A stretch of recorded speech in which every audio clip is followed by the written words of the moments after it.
बातमी नागपूरमधून नागपूर विधान परिषदेकरता काँग्रेसचा उमेदवार ठरत नाहीये। काँग्रेस प्रवक्ते अतुल लोंढे नागपुरातून उमेदवारी निश्चित झाल्याची माहिती मिळते। उमेदवारी ठरवण्यावरून काँग्रेस नेत्यांमध्ये मतभेद असल्याचं समोर येत आहे। सुनील केदार बैठकीमधून निघाल्यानंतर नितीन राऊतांनी त्या ठिकाणी एंट्री घेतली, त्यामुळे आता नक्की नागपूरमध्ये कोणाला उमेदवारी मिळते हे सुद्धा महत्त्वाचं असणार आहे। तेजस महतुरे आमचे नागपूरचे प्रतिनिधी आता माझ्यासोबत आहेत। तेजस, नागपूरमध्ये काय होईल असं वाटतंय? कारण अतुल लोंढेंना त्या ठिकाणी उमेदवारी दिल्याचं कळतंय, अशा पद्धतीची बातमी आहे, चर्चा आहे। आपण जर बघितलं असेल तर उमेदवारी अर्ज सादर करायला काही तासच शिल्लक असताना नागपूर पोटनिवडणुकीसाठी काँग्रेसला अद्यापही उमेदवार ठरेना।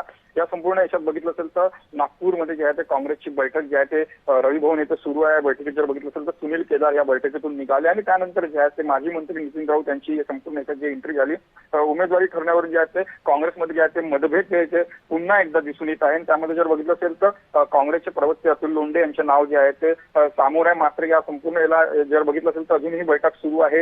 1.5 ते 2 तास जे आहे ते उमेदवारी अर्ज भरण्यासाठी शेवटचे तास बाकी असताना जे आहे ते दिनेश लोंढे जे आहे दिनेश ढोरे जे आहेत ते माजी जिल्हा परिषद सदस्य आहेत, त्यांचं सुद्धा नाव जे आहे ते समोर येत आहे। त्यामुळे या संपूर्ण नावाबाबत जर बघितलं असेल तर एकूणच जे आहे ते मतभेद दिसत आहे। त्यामुळे काँग्रेस उमेदवार अद्यापही ठरत नाही आहे। काँग्रेसचे संपूर्ण नगरसेवक असतील, जिल्हा परिषद सदस्य आहेत, ते रवी भवन येथे बैठक सुरू आहे। त्यामुळे जे आहे या संपूर्ण याच्यात जर बघितलं असेल तर राजकीय वर्तुळात जे आहे ते काँग्रेसची चर्चा अधिकच सुरू आहे, कारण की उमेदवार त्यांना ठरले नाही। त्यामुळे दिनेश ढोरे होते की पुन्हा एकदा अतुल लोंढे यांचे नाव निश्चित होते, ते सुद्धा आता जे काही तपास जे ते निश्चित होणार आहे। नक्कीच सकाळी विजय वडेट्टीवार यांनी पत्रकार परिषदेमध्ये काही माहिती दिली, त्या संदर्भात त्यांनी चर्चा केली।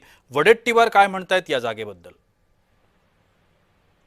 निश्चितच बघितलं असेल तर या संपूर्ण याच्यात जर बघितलं असेल नागपूरचे प्रभारी जे आहेत ते नितीन राऊत आहेत, त्यामुळे नितीन राऊत यांच्याकडे संपूर्ण प्रभार असणार आहे। त्यामुळे एकूणच जर बघितलं असेल तर सुनील केदार आणि नितीन राऊत या दोघांचे जे आहे ते मतभेद आहे।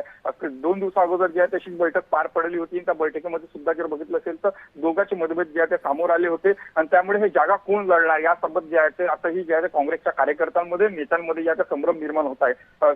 सकाळी 11 वाजतापासून ही संपूर्ण बैठक सुरू आहे। मात्र बैठकीत जर बघितलं असेल तर अद्यापही जे आहे काँग्रेसने आपला उमेदवार निश्चित केलेला नाही आहे। प्रफुल्ल गुडगे पाटील असतील, सुनील केदार असतील, त्यानंतर राजेंद्र मुळक असतील, अनेक असे नेते जे आहेत त्यांच्या जे आहे चर्चा सुरू आहे। मात्र दिनेश ढोरे की अतुल लोंढे या 2 नावाबद्दल जे आहे चर्चा सुरू आहेत। 4 जे आहेत नाव जे आहे ते आले आहेत, मात्र 2 नावावर जे आहे निश्चित आहे आणि काही तासात जे आहे उमेदवारी अर्ज जे आहे काँग्रेसकडून भरला जाणार आहे। नक्कीच, धन्यवाद तेजस, आपण दिलेल्या विस्तृत माहिती करता।